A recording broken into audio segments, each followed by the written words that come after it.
राधे राधे मित्रों। छठ महापर्व पर छठी मैया की कथा जरूर सुननी चाहिए। तो आइए शुरू करते हैं छठी मैया की कथा। बहुत समय पहले की बात है। एक परिवार में माँ, बेटा और उसकी बहू रहती थी। बूढ़ी माँ छठ माता की परम भक्त थी और वह हर साल छठ माता का व्रत किया करती थी। परंतु बहू नए विचारों वाली थी। वो पूजा पाठ में विश्वास नहीं करती थी। एक बार जब बूढ़ी अम्मा छठ माता की पूजा की तैयारी कर रही थी और बूढ़ी अम्मा का बेटा पूजन की सामग्री बाजार से खरीद कर ला रहा था, तभी बूढ़ी अम्मा की बहू बूढ़ी अम्मा पर हंस रही थी और कहने लगी कि अम्मा, दुनिया कहाँ से कहाँ पहुँच गई है। लोग आसमान को छू रहे हैं और आज भी आप इतनी अंधविश्वासी हैं। पढ़ी लिखी बहू की बातों का बूढ़ी माता पर कोई प्रभाव नहीं पड़ा। बूढ़ी अम्मा तो अपनी ही धुन में मस्त थी। जब बूढ़ी अम्मा पूजा करने को तैयार हुई, परंतु बहू ने कहा कि मैया, ये सब बातें बेकार की हैं। इस उम्र में 3 दिन तक भूखी रहोगी तो बीमार पड़ जाओगी और अपनी सेहत को भी बिगाड़ लोगी। भूख प्यास से ना जाने क्यों लोग खुद को सताते हैं। नई बहू की ये बातें सुनकर उसके भोलेपन पर बुढ़िया माँ मुस्कुराने लगी और कहा कि अरे बहू, शादी के बाद मेरे संतान नहीं हो रही थी, तब मैंने यही व्रत को किया था। तब छठ मैया ने मेरी पुकार सुन ली थी। तुझे पता है बहू, ये तेरा पति भी छठ मैया का ही प्रसाद है। यह अंधविश्वास नहीं है। बहू माता का कण कण में निवास है। मेरी बात को मानो और तुम भी मेरे साथ छठी मैया के व्रत को कर लो, तो छठ मैया तेरी भी गोद को भर देगी। मगर वह नए युग की सोच वाली बहू किसी की बातें कहाँ सुनती। मुंह को टेढ़ा कर सासू माँ से बोली कि मुझको कौन सा दुख है और मैं इस पूजा पाठ को नहीं करने वाली। सुंदर पति मिला है, जीवन में सब सुख मिला है, आलीशान घर है, दिन रात मस्त रहती हूँ। पूरे गांव में मुझ जैसा धनवान कहाँ है। कर्म प्रधान है सासू माँ इस दुनिया में, बाकी सब बेकार की बातें हैं। सासू माँ के लाख समझाने पर भी बहू पर कोई असर नहीं हुआ। वह नास्तिक थी, बार बार छठी मैया की बुराई किए जा रही थी। तब उसका पति वहां आया और उसको बहुत समझाने की कोशिश की कि देवी देवताओं के आगे अहंकार करना ठीक बात नहीं है। तुम भी व्रत और पूजा करने में माँ का सहयोग करो। लेकिन वह तो अपने पति की भी बात मानने को तैयार नहीं थी और बोलने लगी, मुझे नहीं पड़ना इस अंधविश्वास के चक्कर में। पति भी थक गया उसे समझाते समझाते और बोला, ठीक है, तुम्हें जो करना है वही करो। मैं तो माँ की छठी मैया की पूजा की तैयारी करने घाट पर जा रहा हूँ और अपनी माँ की पूजा में तैयारी में मदद करता है।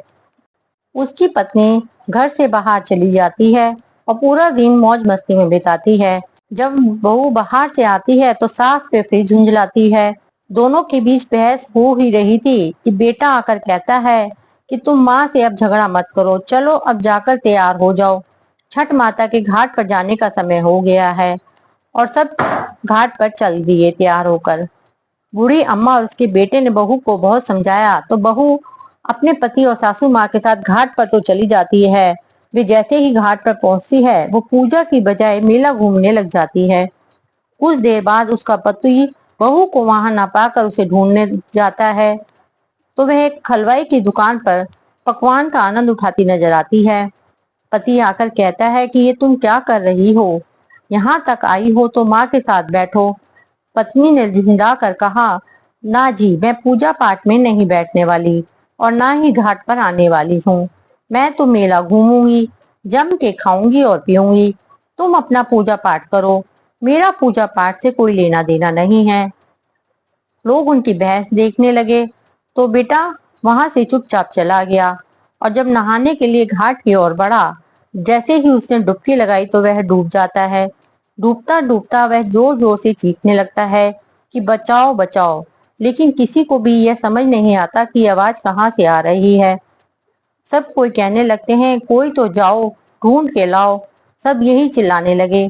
जैसे ही बूढ़ी अम्मा को पता चला कि उसका बेटा नदी में डूब गया है तो वह छाती पीट पीट कर रोने लगी और छठ माता से ही सवाल कर दिया, अरे माँ, मैं माँ हूँ और तू भी माँ है, और तू कैसी माँ है जिसने एक माँ से उसका बेटा छीन लिया। जब मेरी शादी हुई है मैं तभी से तुम्हारा व्रत कर रही हूँ। माँ बोल, मेरी भक्ति में कौन सी कमी आ गई जो तूने मेरी गोद को सूना कर दिया। मुझसे या मेरे लाल से ऐसी कौन सी भूल हो गई माँ जो तूने मेरा लाल छीन लिया। अरे माँ, मैं तो छठ घाट तेरी पूजा करने आई थी, तूने तो मेरी दुनिया ही उजाड़ दी। माँ, यदि जाने अनजाने में कोई गलती हो गई हो कि उसकी सजा मेरे बेटे को मत दो, मेरा लाल मुझे लौटा दो। यदि तूने मेरा लाल नहीं लौटाया तो ये बूढ़ी भक्त यहीं इस नदी में कूद कर अपने प्राण त्याग देगी। तू या तो मेरे बेटे को लौटा या मेरे भी प्राण ले ले।